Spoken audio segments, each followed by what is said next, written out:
Reddit has just launched its own sort of AI chatbot in a way. It's not really a chatbot. It's more like a search engine, and a chatbot had a baby. And effectively what they're trying to do here is they're trying to stop people from Googling blah, blah, blah Reddit, because then Google gets to eat up that ad revenue, and Reddit obviously wants to keep people on their site as long as possible. Didn't they already make that deal with Google, though? So they made a deal with Google where Chrome was the only browser that's able to index Reddit after August of 2024, which, in my opinion, should be the most antitrust thing that they're going after right now, because Reddit is like the number 3 website in the world or something. So anyway, what this new Reddit AI Answers engine is it is a thing called Reddit Answers. And you go on the page, and it gives you a bunch of examples where you can just ask different questions, like, what's the best vacuum cleaner? Or what should I do if I want to change my hair color to this, etc. You go on there, and it basically gives you a list of generated answers, but with direct hyperlinks to the conversations. And it doesn't say you should do this. It says, in this thread, people say that this. Yeah. So Reddit, I think, okay, whether or not this is like a good, I don't love chatbots, but whether or not this is a good thing, I think Reddit went about it the right way, actually, where they're not actually saying, we, the Reddit chatbot, we, Reddit, the organization, says you should eat 5 rocks a day. It's going to source its answers. It sources the answers and says, but in a very direct way, and says, people in this thread say this, and then you can click that button, go to the thread, and it'll talk about all those things. Very smart from them, honestly, if they can get people to actually use the service. It is actually quite well formatted, and I think it's more like a competitor to Google than it is a chatbot. It's not available yet, right? I have access to it. Can I see it? Well, you're Or special. at least I did earlier. I don't think I'm I have a special. button that says keep me updated. So Yeah, I mine Oh, says they keep me Did they updated. take it down? They didn't like give you access because No, I have access to it right now. No, I mean, is that just because you're a tech reporter though? No. I don't know anyone at Reddit. But they know you. Well, they don't know my... sometimes they just know you. I don't know. Well, that's weird. I have access to Can I try real quick? Yeah, sure. Can I ask you guys a question? Wow, because this is something I've been thinking about lately. When you're on Reddit, when we are on Reddit, how do you determine how trustworthy a comment should be? It's a great question. Like when you're reading a Reddit post and someone in the comments is like, "Here is information." Yeah.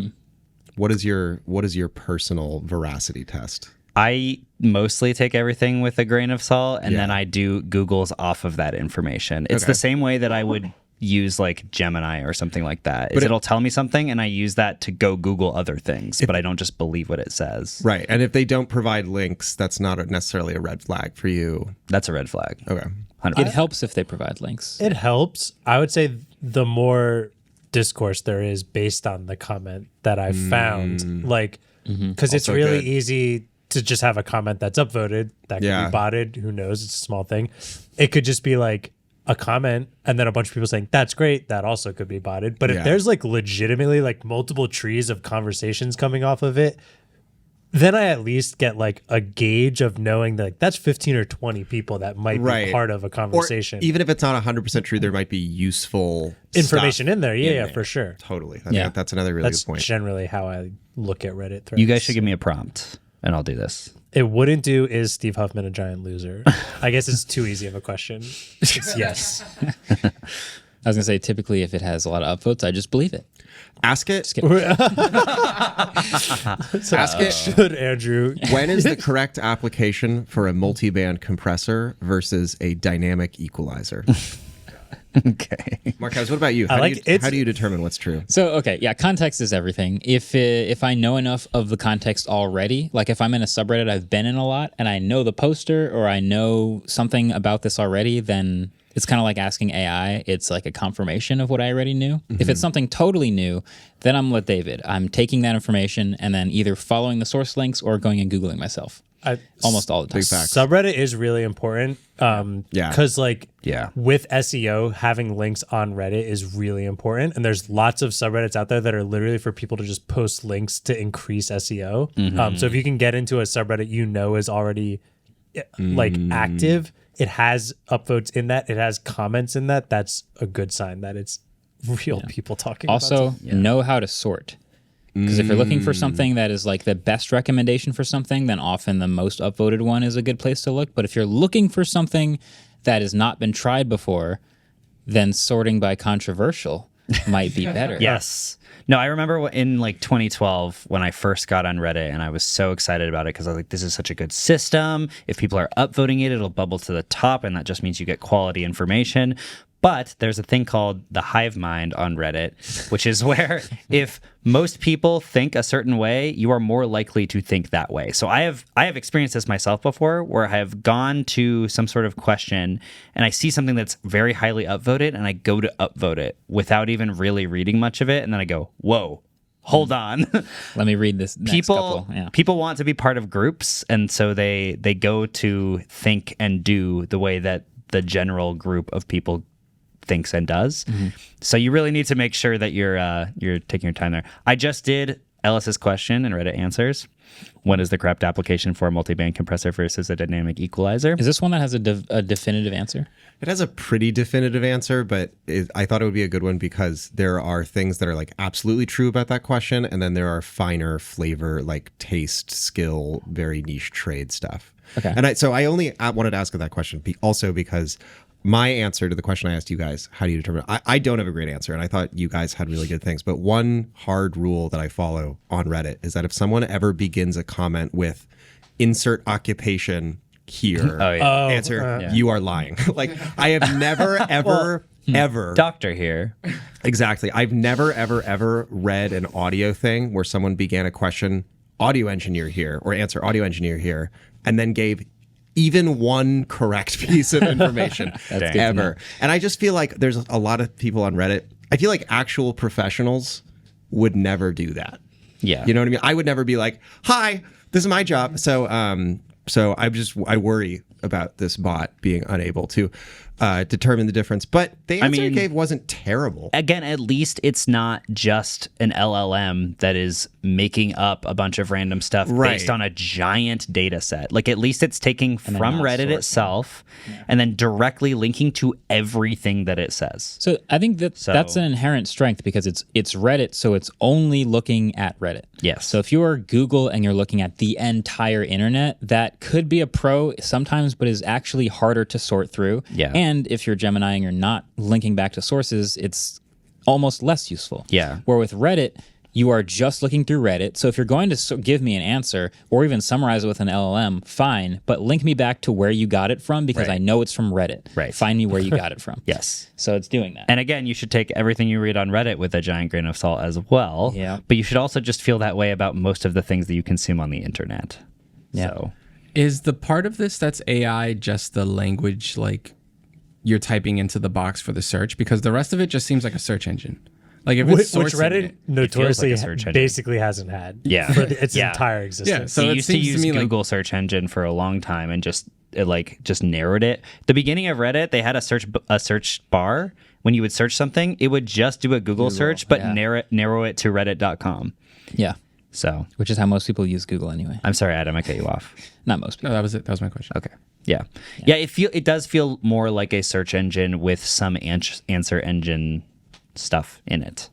So potentially helpful. potentially interesting. I think that if they mixed this in with their search bar and they also like gave you suggested subreddits and stuff based on what you were searching, that would probably be the way for them to go. Can you type in there, why do you have access and none of us do? Why do I have access? Well, what if it revokes my access? Why do I have access to Hold on. You have access? I mean, there's a strong possibility that like 8 months ago I signed up for early access and just don't remember. All right. Speaking of more AI stuff, again. Remember when we used to have Welcome to we the used way to I talk about What did we regular talk things. about? We talked about like going to weddings and stuff before in the past. iOS 18.2 is officially out in its stable version. This brings things like genmoji, yes, ChatGPT integration, image playground. So if you have been waiting to use genmoji or ChatGPT integration, this is out. Very cool. I have an immense amount of thoughts about genmoji that we do not have time to talk about on this podcast. About genmoji. Yeah. I have thoughts about you having thoughts about genmoji. What's that? How could there be that much to? Oh, Because it's not an emoji. It's a sticker. it's a sticker. Oh. Do you want my rant about this? Or Okay, no? here's what I think genmoji is. Okay. It's just an AI image generator who adds in the style of an emoji to the end of every image prompt. Wait, but it doesn't come up as an emoji. It's a sticker. So, okay. The 1 minute. Get him on the clock. Okay, I 60 can seconds. probably do this in 1 minute. I can probably do this in 1 minute. Yeah. Okay, so an emoji is text, right? It's basically a pointer to this giant database that Unicode standardizes. Okay, now a genmoji is actually what Apple labels as a sticker. Apple stickers are things that have existed in iMessage and other things in Apple for a long time, but now genmoji are also stickers. They reduced the size of stickers to be the same size as that was not a minute, right? That wasn't a minute. No, it wasn't. That was No, 30, it wasn't. 30 seconds. But this is still part of it. Okay. They reduced the size of stickers to be the same size as emoji, and so genmoji are also the size of emoji. And Apple used a special type of image generator that basically only is trained on the Apple emoji character set. Right. So it skews everything to look like an Apple-style emoji. Mm-hmm. They also introduced a new API called Dynamic Image Glyph API, which makes emoji, genmoji, and stickers all act the same way. Previously, emoji only worked. Emoji are the only things that could be used in line with text because they are text. Now, with this new API that they're introducing, genmoji and stickers can also be used in line with text, unless you are texting an Android phone. Perfect. In which case, RCS just got borked because a genmoji, because it is trained on the Apple emoji character set, is inherently looks like an Apple emoji. Yeah. When you send that to an Android phone, it just appears as a giant PNG. Yeah. that It's is an actually a Apple- tiny PNG. It's a horrible tiny PNG. It's bad. Well, it's a big PNG. Is it? Yeah. I've gotten it from, I guess when I did my text sample thread, it was just like a tiny little, at least I didn't click on it and zoom in. Maybe it was bigger, but it was a small PNG. It didn't look great. I texted my sister a genmoji of Oh my- a pumpkin devil, and this is how it came out on her phone. Wow. Just enormous, That is taking up the enormous. entire. Okay, maybe they've changed it since then. I guess the 18.2 update is coming Well, out. this is when it first came out. Oh, so I maybe did, it's. when I did that video, it was like I sent it to an Android phone, and it was But on your iPhone, was it? Because on the iPhone, on the iPhone. It's huge. It's Yeah. bigger than usual. Yeah. But then on the Android phone, it's even bigger Oh, my Android phone had a tiny with a PNG. black box. With a around black it. background. With a black background. Well, either way, okay. Yeah, you Anyway. can. It's another way of hooking you into the iMessage thing. Yeah. So, but I also think that being able to generate more images to express yourself is better. So Net positive there's sort of society. this back and forth. You know what I mean? Okay, Yeah. that was a good solid 90 seconds. Thanks. Times 4. Yeah. That was not okay. That was not 6 minutes. It's not, anyway, whatever. In the video, I'm going to have a real timer going, and the viewer and listener will know. Place right your now. bets. How long Yeah. is that timer? Anyway, if you want to try that out, you should update your phone. You should always update your phone anyway. If you're my dad, please update your phone. All right. Update your phone, y'all. So I prompted Sora to give us a little clips outro. My prompt is 5 podcast hosts in a room, 2 are behind the producer desk while the other 3 are in the middle and being really fun. They point out the subscribe button and laugh. But there's no audio. So That's where I came in. I used a separate platform called Suno, which generates music, and I gave it the prompt, the outro music to a popular tech podcast hosted on YouTube, meant to underscore the hosts and producers thanking their audience for subscribing. Should be cheery, technological, and feature trombone. Should we let them rip? Let her rip. Speak? take it away, AI clips outro. Let's do it.